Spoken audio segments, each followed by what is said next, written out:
Сәлем! Мен сіздерге өткен жексенбімнің қалай өткенін айтып берейін.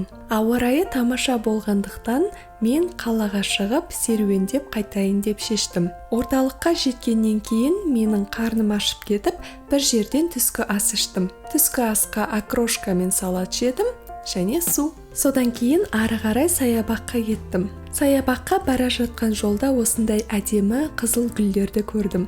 Қалада фонтандар қосыла бастапты. Мен үйден йогаға арналған кілемше мен кітап ала келгенмін.